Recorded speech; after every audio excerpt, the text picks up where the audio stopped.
우리 하나님의 말씀 함께 보도록 하겠습니다. 오늘 우리에게 주시는 하나님의 말씀은 창세기 5장 21절에서 24절까지 말씀을 우리 한 목소리로 함께 읽도록 하겠습니다. 창세기 5장 21절에서 24절 말씀입니다. 에녹은 65세에 무드세라를 낳았고 무드세라를 낳은 후 300년을 하나님과 동행하며 자녀들을 낳았으며 그는 365세를 살았더라. 에녹이 하나님과 동행하더니 하나님이 그를 데려가심으로 세상에 있지 아니하였더라. 아멘. 저는 오늘 이 시간 오늘이 마지막이라는 마음으로 늘 깨어 있으라 라는 제목으로 함께 말씀을 나누기를 원합니다. 창세기 5장은 아담의 자손에 관한 내용이 기록되어져 있습니다. 창세기 5장은 아담에서 시작하여 노아에 이르기까지 몇 살에 누구를 낳았으며 또한 몇 살에 죽었다라는 이 구절이 계속해서 반복적으로 등장을 하고 있습니다. 이처럼 우리의 인생은 태어날 때가 있고 또한 죽는 날이 있는 것입니다. 하나님께서는 사람에게 죽음이라는 한계를 정해 놓으셨습니다. 그 죽음 앞에 사람은 자신이 얼마나 유한한 존재이고 연약한 존재임을 알게 하시고 무한하시고 영원한 생명을 주시는 구원의 하나님을 바라보며 그 하나님만을 섬기며 하나님만을 의지하며 살도록 하셨습니다.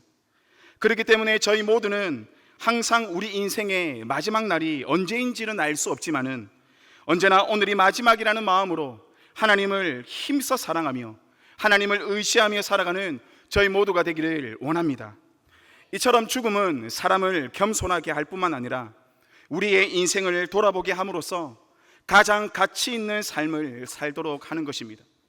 하지만 오늘 창세기 5장에 보면은 이러한 육신의 죽음을 경험하지 않고 하나님께서 데려가신 사람이 나옵니다. 그 사람은 바로 에녹입니다. 우리 24절의 말씀을 함께 보겠습니다. 에녹이 하나님과 동행하더니 하나님이 그를 데려가심으로 세상에 있지 아니하였더라. 에녹은 육신의 죽음을 경험하지 않고 하나님께서 그를 데려가셨습니다. 사람은 저마다 고통스러운 육신의 죽음을 경험하지 않고 천국에 가기를 원합니다. 그래서 많은 사람들이 하나님, 밤에 자다가 저를 불러가 주세요, 그렇게 기도하시는 분들이 많이 있습니다. 저 또한 그렇게 기도하고 있습니다. 그래서 사이비 종교인 다미 성교회에서는 1992년 10월 28일에 예수님이 재림하셔서 다미 성교회에 있는 사람들은 모두 육신의 죽음을 경험하지 않고 하늘로 올라갈 것이라는 이러한 거짓말로 인하여서 그야말로 온 나라가 떠들썩하게 한 그러한 사건도 있었습니다. 저희는 육신의 죽음을 경험하지 않고 하늘로 올라간 에녹의 모습을 부러워하는 것이 아니라 허물과 죄로 죽었던 우리를 살리셔서 하늘 보좌에 앉히실 예수님의 그 구원의 은혜에 감격하고 감사하며 하나님 나라 그 천국을 더욱 소망하고 바라보는 마음을 가져야 할 줄 믿습니다. 이처럼 에녹은 육신의 죽음을 경험하지 않고 하나님께서 데려가신 사람으로 유명합니다. 하지만 에녹을 설명할 때에 에녹의 인생과 에녹의 신앙을 가장 잘 표현할 문장은 따로 있습니다. 그것은 바로 에녹이 하나님과 동행하더니라는 문장입니다. 성경에는 하나님과 동행한 믿음의 사람들이 많이 나옵니다. 그 중에서도 대표적인 사람을 꼽으라면 당연 그 사람은 바로 에녹일 것입니다. 에녹을 한마디로 표현하자면 하나님과 동행한 사람이었습니다. 하나님과 동행한 사람, 이 얼마나 아름다운 표현입니까? 저와 여러분들의 삶 또한 에녹과 같이 언제나 늘 항상 하나님과 동행하는 삶을 살아가기를 원합니다. 그렇다면 하나님과 동행한다라는 뜻은 무엇일까요? 많은 사람들이 생각하는 하나님과 동행의 모습은 아마도 하나님께서 나를 지켜주시는 모습, 또한 하나님께서 나를 보호하시는 모습, 하나님께서 나를 모든 불의와 위험으로부터 돌보아 주시는 그러한 하나님의 이미지를 떠올리실 것입니다. 맞습니다. 하나님은 언제나 우리와 함께 하시고 동행하셔서 저와 여러분들을 지켜주시고 돌보아 주시는 분이심을 믿습니다. 하나님의 그러한 돌보심이 있기 때문에 오늘 저와 여러분들이 지금 이 시간 이 수요 기도회로 앉아 있는 것입니다. 하나님의 그러한 돌보심과 우리를 지켜주심이 없었다면 우리의 인생은 장담하기 어려운 것입니다. 저희 모두는 그러한 하나님의 보호하심 아래 하나님과 동행하고 있는 것입니다. 하지만 하나님과의 동행을 이처럼 단편적으로 나를 지켜주시고 돌보아 주시는 그러한 정도로만 생각하게 된다면 하나님을 단지 나의 생명을 지켜주시는 분, 하나님은 나의 재산을 지켜주시고 나의 행복을 유지시켜주시는, 그렇게 나를 지켜주시는 경호원 정도로만 생각할 수 있다는 것입니다. 그렇다면 구약 성경의 원어인 히브리어에서는 동행이라는 이 단어의 뜻을 어떻게 사용하는지 한번 알아보도록 하겠습니다. 히브리어 원어로 동행은 할라크입니다. 할라크는 걷다, 함께 가다라는 의미로 가장 흔하게 사용하고 있습니다. 그러니까 에녹이 하나님과 동행하더니라는 이 말은 에녹이 하나님과 함께 걷다, 하나님과 함께 가다라는 그런 말인 것입니다. 어린 자녀가 부모님과 함께 손을 잡고 걸어갈 때에 그 걸어가는 방향의 결정은 누가 합니까? 어린 자녀가 합니까? 아니면은 부모님이 합니까? 당연히 부모님이죠. 그런데 요즘 젊은 부모님들은 어린아이들에게 못 이겨서 어린아이들이 이끄는 방향으로 그렇게 끌려가는 그런 부모님의 모습을 종종 보기도 합니다. 하지만 그거는 옳지 않은 방향성입니다. 어린아이는 부모님이 이끄는 방향으로 그냥 함께 걸을 뿐입니다. 그 걸음의 방향의 결정권은 부모님이 갖고 있는 것입니다. 하나님과 동행한다는 것은 하나님과 함께 걷는 것이며 하나님께서 가시는 방향으로 함께 가는 것을 말합니다. 그것이 바로 동행이라는 의미인 것입니다.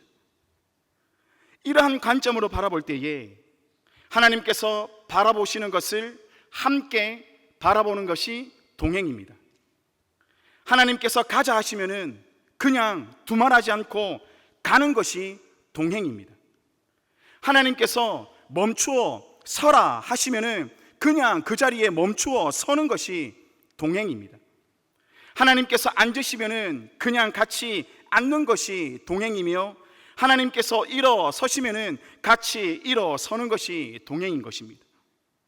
하나님과 함께 걷고 하나님과 함께 가는 동행의 삶이 하나님의 말씀에 순종하는 삶이며 나의 인생에 하나님을 주인으로 모시는 삶인 것입니다. 그렇기 때문에 하나님께서 바라보시는 그곳을 우리 또한 바라보는 것이 동행의 삶인 것이며 하나님의 마음이 아파하는 곳, 바로 거기에 있어서 우리의 마음도 아파하는 것이 하나님과 동행하는 것입니다. 그렇게 우리의 인생의 모든 방향성과 모든 결정권과 주도권을 하나님께 내어 드림으로써 하나님께서 가시는 그 길을 함께 걸어가는 저희 모두가 되기를 원합니다. 하나님께서 악이라 하면은 그것은 악인 것입니다. 하나님께서 선이라 하면은 그것은 선인 것입니다. 하나님께서 맞다 하면은 그것은 맞는 것이고 하나님께서 틀렸다고 하면은 그것은 틀린 것입니다. 거기에 내 생각을 섞어서 하나님 그것은 아닌 것 같은데요, 하나님 그것은 인류로 봤을 때에 그것은 아닌 것 같은데요, 그 순간 동행은 끼어지고 마는 것입니다. 그 순간 하나님 자리에 내가 올라가서 내가 하나님처럼 되는 것입니다. 그것은 동행이 아닌 것입니다. 동행은 철저히 모든 방향성은 하나님께 있으며 모든 결정권은 하나님께 있는 것입니다. 우리는 그렇게 우리의 삶을 이끌어 가시는 그 하나님의 방향성에 그대로 순종하며 살아가는 것이 동행인 것입니다. 하나님께서 우리의 인생을 가난하게 한다면 그대로 가난하게 살아가는 것이 하나님과의 동행인 것입니다. 하나님께서 우리의 육신의 질병을 고쳐주시지 않는 그 육신의 질병 가운데 그대로 머물게 하신다면 그 육신의 아픔 속에 그대로 걸어가는 것이 하나님과의 동행인 것입니다. 그렇다고 해서 우리는 그 사람을 너무 안 됐습니다, 너무 안 됐습니다, 왜 하나님은 당신의 기도를 그렇게 안 들어주고 계십니까? 그렇게 하는 것이 아니라 하나님께서 그 사람을 바른 길로, 가장 최고의 최선의 길로 인도하고 계심을 믿으시기를 바랍니다. 그렇다면 에녹은 처음부터 하나님과 동행한 사람이었을까요? 성경은 에녹이 하나님과 동행하게 된 계기가 있음을 말하고 있습니다. 과연 에녹이 하나님과 동행하게 된 계기는 무엇이었을까요? 창세기 5장 21절과 22절의 말씀은 이렇게 말하고 있습니다. 에녹은 65세에 무드셀라를 낳았고 무드셀라를 낳은 후 300년을 하나님과 동행하며 자녀들을 낳았으며, 에녹은 여느 사람들과 마찬가지로 한 여인을 만나 가정을 이루었습니다. 그렇게 평범한 삶을 살았습니다. 그런데 그가 65세가 되던 해에 그가 낳은 아들로 말미암아 완전히 그의 인생은 달라졌습니다. 에녹이 65세에 낳은 아들의 이름은 무드셀라였습니다. 성경은 에녹이 65세에 무드셀라를 낳았고 무드셀라를 낳은 후 300년을 하나님과 동행하며 살았다라고 말하고 있습니다. 바로 에녹이 하나님과 동행하며 살게 된 그 계기가 무드셀라가 태어났기 때문이었습니다. 그렇다면 무드셀라가 태어났을 때에 과연 어떠한 일이 있었기에 에녹이 무드셀라를 낳고 300년을 하나님과 동행하며 살았을까요? 그에 대한 열쇠는 무드셀라의 이름의 뜻에 있습니다. 무드셀라라는 이름의 뜻은 창 던지는 자입니다. 고대 시대에 일어난 전쟁을 보면은 각 부족이나 마을에서 창을 가장 잘 던지는 사람이 맨 앞에 나와서 그 전쟁을 이끌었습니다.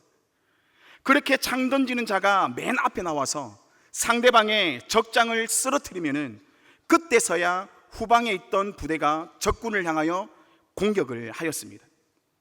그러다 만약 창 던지는 자가 적군의 공격에 맞아 죽으면은 그 전쟁은 진 것이나 다름이 없었습니다.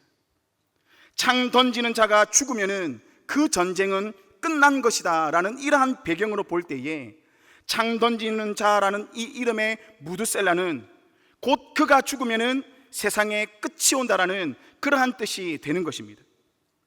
에녹은 65세에 낳은 자신의 아들의 이름을 그가 죽으면은 세상에 끝이 온다라는 그러한 뜻의 무드셀라로 지었습니다. 아니, 누가 세상에 자신의 귀한 아들의 이름을 지어놓고 네가 죽으면 세상에 끝이 온다라고 짓는 그러한 부모가 어디 있습니까? 하나님께서 그 이름을 그렇게 짓도록 하신 것입니다.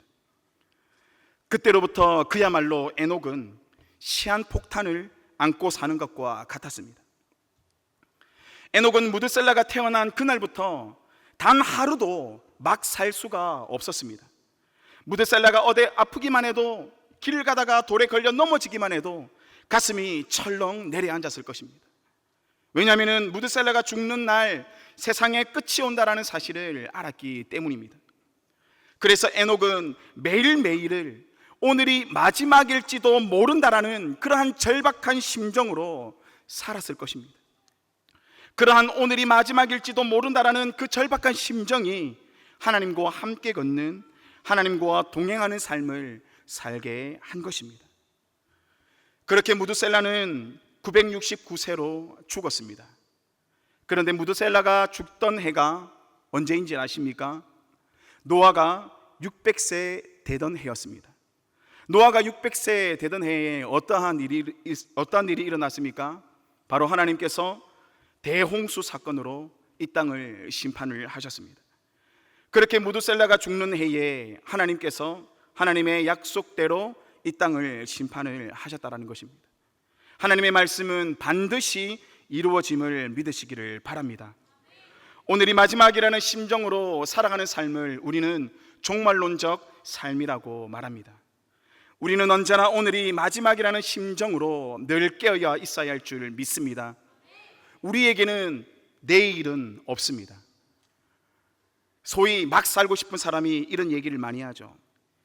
우리에게는 내일은 없다. 오늘만 산다. 막 살자. 이렇게 말하는 사람이 있습니다. 하지만 저는 그런 의미로 말하는 것은 아닙니다. 우리에게는 내일은 없습니다. 왜냐하면 내일은 내일의 주인이 되시는 예수님께서 우리에게 주시는 날이지 우리 스스로 내일의 삶을 보장할 수 없는 것입니다. 그렇기 때문에 오늘이라는 이 하루는 하나님께서 나에게 허락하신 내가 이 땅에서 살아가는 마지막이라는 그러한 마음으로 하나님 앞에 신실하게 살아가야 할 줄 믿습니다. 또한 하나님께서 기뻐하시는 가장 의미 있고 가치 있는 일에 우리의 모든 시간과 열정과 에너지를 쏟아붓는 저희 모두가 되기를 원합니다. 에녹이 65세에 무드세라를 낳고 300년 동안 하나님과 동행하다가 하나님께서 그를 데려가신 것처럼 오늘이 나의 삶의 마지막이라는 마음으로 늘 깨어 살아갈 때에 우리의 삶에도 기적은 일어나고 하나님의 놀라운 영적인 역사와 은혜를 경험하게 될 줄 믿습니다. 그렇게 오늘이 마지막이라는 마음으로 하나님 앞에 신실하게 살아가는 자가 하나님께서 안 쓰시겠습니까? 그렇게 하나님 앞에 오늘이 마지막이라는 마음으로 주의 뜻을 위하여 살아가는 그러한 사람을 하나님께서 가만히 놔두시겠습니까? 그 사람을 통하여서 하나님의 놀라운 역사가 나타나게 될 줄 믿습니다. 저는 오늘 이러한 마지막이라는 마음으로 10월 27일 한국교회 연합예배를 위해 함께 기도하며 참여할 뿐만 아니라 우리의 모든 열정과 에너지를 여기에 쏟아 부어야 할 줄 믿습니다. 저희들도 많은 영상을 통하여서 보는 것처럼 동성애를 합법한 나라들마다 어떠한 일이 일어나고 있습니까? 먼저 교회에서는 동성애가 죄라는 사실을 말하지 못하게 만듭니다. 만약 동성애가 죄라고 말하면은 그 목사님은 강단에서 끌어내림을 당하고 소속된 교단에서 파면이 되는 그러한 현실을 우리는 너무나도 잘 알고 있지 않습니까? 또 하나님을 아버지라 부르지 못하는 그러한 현실을 맞닥뜨리게 됩니다. 이것은 예수님께서 말씀하신 것과 같이 멸망에 가증한 것이 거룩한 곳에 선 것과 같은 것입니다. 저는 이 시간 제가 겪은 충격적이고 너무나도 안타까운 사건을 하나 말하고자 합니다. 저희 교회에서는 코로나 전에 매년 여름마다 일주일 동안 하계대 수련회를 했습니다. 그때 만난 남자 청년이 있습니다. 처음에 그 남자 청년을 알게 된 계기가 유아부실에 있는 물건이 하나씩 없어지는 것입니다. 그래서 그 남자 청년이 가져갔다라는 그런 의심이 들어서 김승우 목사님과 함께 그 청년이 머물던 자리로 갔습니다. 아니나 다를까 그 청년이 머물던 자리에 유아부실에 있었던 이불과 베개가 있었습니다. 그 청년이 머물던 곳은 2층 엘리베이터 옆에 있는 한 두 평 남짓한 그러한 좁은 공간이었습니다. 거기에 그 청년이 지내고 있었습니다. 그래서 김승우 목사님과 제가 그 청년을 한 평, 두 평 남짓한 그 구석에 몰아세워서 추궁을 했습니다. 사실대로 얘기해라 하면서 이렇게 추궁하기 시작했습니다. 그런데 계속 이야기를 하면 할수록 이 남자 청년이 생각하는 것과 인지하는 것이 정상적이지 않다라는 것을 알게 되었습니다. 그리고 지금 자기는 아파서 약을 먹어야 되는데 이 약을 평생 먹어야 된다고 하는 것입니다. 그래서 하도 거짓말을 많이 해서 처음에 믿지 않았습니다. 그런데 확인해 보니까 그 약이 뭔지 아십니까? 에이즈 치료제였습니다. 저희는 너무나 당황스럽고 놀라서 어떻게 에이즈에 걸렸나고 물었습니다. 그러자 그 남자 청년이 하는 말에 너무나도 충격적이었습니다. 자기가 초등학교 때에 체육 선생님이 자기를 체육실로 불렀습니다. 그리고 옷을 벗기고 그 남자를 성폭행을 했다라는 것입니다. 그리고 그 후로 계속해서 그 쾌감과 그러한 느낌을 지울 수가 없어서 계속해서 남자를 찾아다니며 관계를 했고 결국 에이즈에 걸렸다라는 것입니다. 그래서 그 남자 청년 어머니가 사람들 많은 곳에는 절대 같이 있지 말라고 그렇게 해서 2층 엘리베이터 옆에 있는 한두 평 남짓한 그 공간에 일주일 동안 지내고 있었다는 것입니다. 저희는 너무나도 안타깝고 마음이 아팠습니다. 동성애자였던 그 체육 선생 때문에 한 청년의 인생이 이렇게 완전히 망가져 버렸습니다. 이래도 동성애가 사랑이고 인권입니까? 지금도 군대에서, 학교에서, 사회 음지에서 동성애자들로 인하여서 일어나는 비정상적이고 비윤리적이고 비사회적인 행위 때문에 청년, 청소년 에이즈 환자가 급증하고 있다는 것입니다. 지금 우리는 이러한 동성애를 막지 못하면 더 이상 대한민국의 미래는 없는 것입니다. 만약 그렇게 체육 선생님에게 당한 그 남자 청년이 우리의 자녀이면 여러분들은 어떻게 하시겠습니까? 그 형제가 우리의 형이고 우리의 오빠고 나의 가족이라면 어떻게 하시겠습니까? 우리는 이러한 마음을 가지고, 이러한 마지막이라는 마음을 가지고 10월 27일 한국교회 연합예배에 동참할 뿐만 아니라 우리는 사활을 걸고 지켜내야 할 줄 믿습니다. 지금 손현보 담임 목사님과 우리 또 올라가신 두 분의 목사님과 또 청년들은 지금 사활을 걸고 거기에서 일하고 계십니다. 저희 모두는 오늘이 마지막이라는 마음, 또한 이번이 마지막이라는 그런 마음으로 반드시 하나님을 대적하는 악법인 동성애 합법화와 포괄적 차별금지법을 막아야 할 줄로 믿습니다. 오늘이 마지막이라는 마음으로 늘 깨어 있어 하나님 앞에 부르짖으며 행동할 때에 하나님께서 놀라운 역사를 12.7을 통하여서 우리 개개인을 통하여서 일어나게 하실 줄 믿습니다.